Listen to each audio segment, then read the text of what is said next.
Chapter 25. Wizard Ways. Accompanied by an assertive ping and the click of a counter turning to 13, Marcia pushed open the manuscriptorium door and walked into the front office. The front office was empty and had a neglected air to it. It made Marcia realize how much Beadle, as front office clerk, had actually done. The place had always looked clean and well organized, and even though the window was piled high with books and papers, and the occasional sausage sandwich, it had a tended look to it, as though someone actually cared. Marcia marched up to the desk, which was strewn with papers, crumbs, and candy wrappers, and rapped on it sharply. She inspected her knuckles with distaste. They were sticky and smelled of licorice. Marcia didn't like licorice. "Shop!" she yelled impatiently. "Shop!" The door in the wood and glass screen that divided the manuscriptorium itself from the front office burst open, and none other than the chief hermetic scribe, Miss Jilly Jin herself, marched out, her dark blue silk robes rustling with indignation.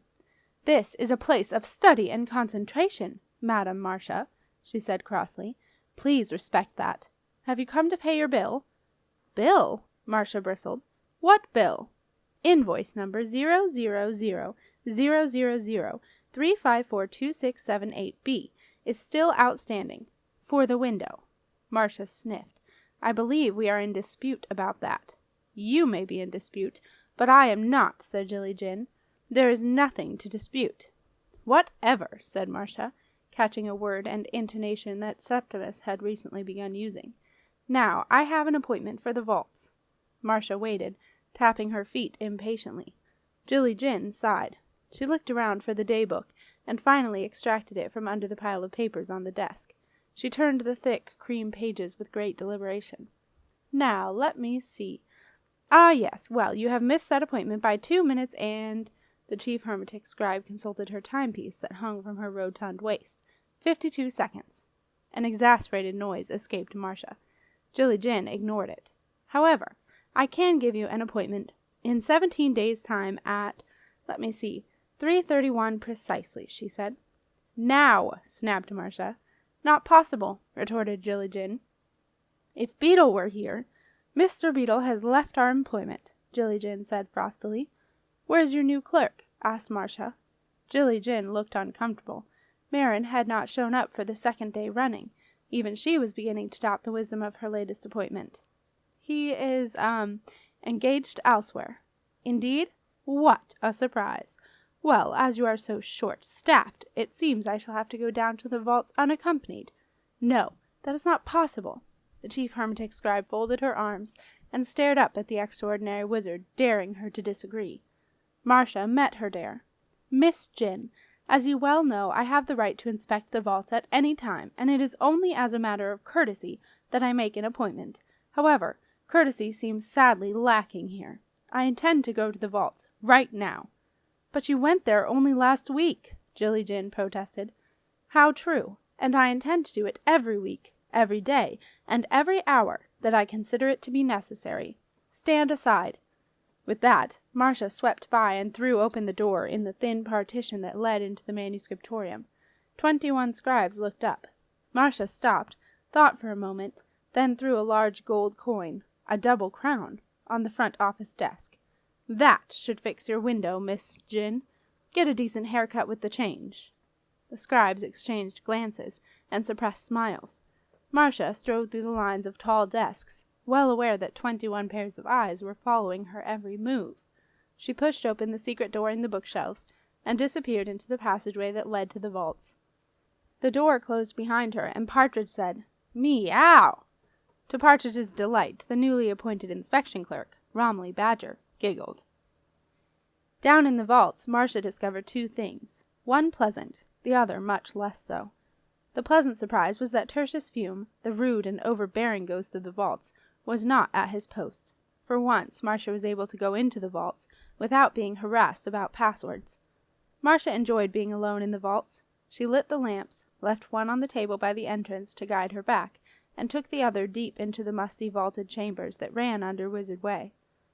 As a matter of courtesy, a scribe was normally sent to the vaults with the extraordinary wizard to fetch whatever she wanted, but today, as Marcia had noticed, courtesy was in short supply at the manuscriptorium. However, like all extraordinary wizards, Marcia had a copy of the vault plan, and she was quite content finding her way through the maze of boxes, trunks, and metal storage tubes, all neatly stacked and labeled over thousands of years. The vaults contained the archives of the castle, and the wizard tower had nothing to rival them. This had always been a matter for smugness among chief hermetic scribes, but also a matter of annoyance, as extraordinary wizards did indeed have a right of entry to the vaults at any time, and on some of the ancient maps, secreted in the chief hermetic scribe's upstairs office, the vaults were actually shown as belonging to the wizard tower. Marcia found what she was looking for, the ebony box containing the live plan of what lies beneath. There had recently been some trouble with ice hatches becoming unsealed, and Marcia had been keeping an eye on things. In the light of the lamp she cut the wax seal, drew out the huge sheet of paper, and carefully unrolled the plan. The plan showed all the ice tunnel sealed hatches, including tunnels that were not shown on the basic map given to the inspection clerk. Marcia stared at the plan, not quite able to believe what she was seeing. The major tunnel out of the castle was unsealed at both ends.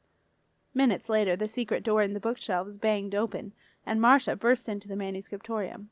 All the scribes looked up, pens poised, ink dripping unheeded onto their work.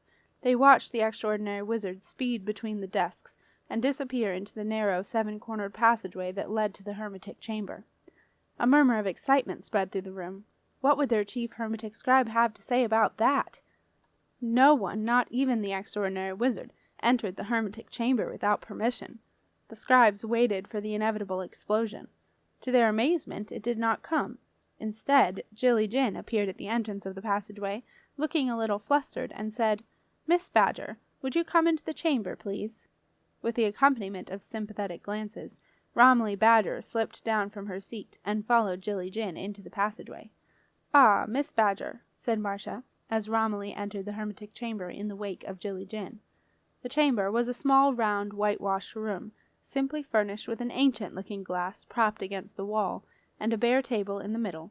Jilly-Jin took refuge behind the table, while Marcia paced like a caged panther, one of the dangerous purple ones.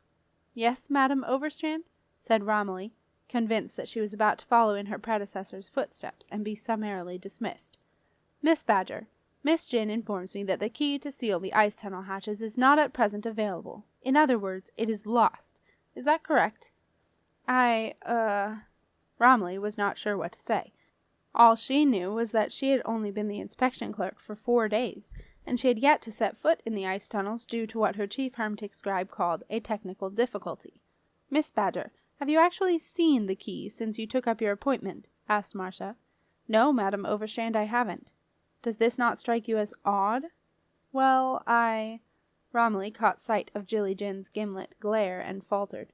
"Miss Badger," said Marcia, "this is a matter of extreme urgency, and I would appreciate any information at all, however insignificant you may think it is." Romilly took a deep breath.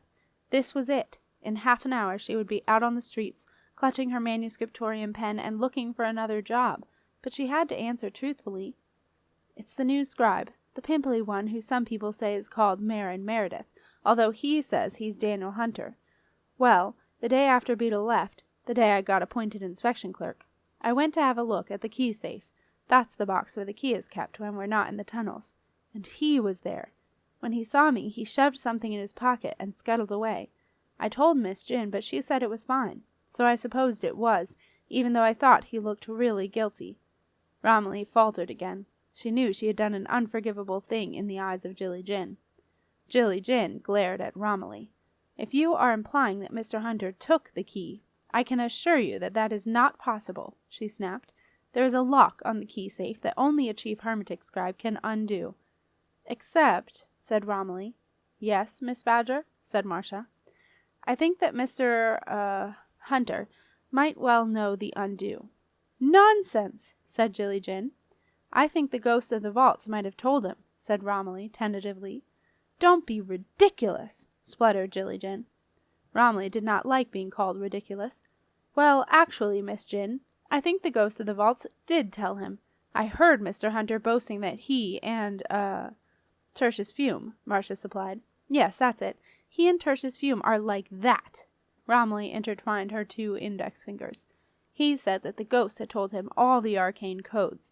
Mr. Fox, Didn't believe him. He's in charge of the rare charm cupboards, so he asked Mr. Hunter what the unlock was, and Mr. Hunter knew it. Mr. Fox was furious, and he told Miss Jin.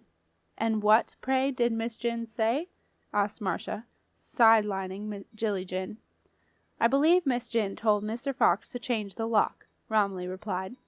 Mr. Hunter spent the rest of the day telling us that if we needed to know anything, we should ask him, because he knows even more than the chief hermetic scribe. Jilly Jin made a noise of which an angry camel would not have been ashamed. Marcia was more lucid. "Thank you very much, Miss Badger," she said. "I appreciate your honesty. I realize this may have put you in a difficult position here, but I trust you will not have any trouble." Marcia glared at Jilly Jin. "However, if you do, there is always a place for you at the Wizard Tower. Good day to you, Miss Jin. I have urgent matters to attend to." Marcia swept out of the manuscriptorium and hurried up Wizard Way. As she rushed through the great arch, a bulky figure stepped in front of her. "Zelda! For heaven's sake, get out of—" Marcia stopped, suddenly realizing that it was not Zelda Heap standing in the shadows of the arch. Swathed in a multicolored blanket stood Zelda Heap's great-nephew, Simon Heap.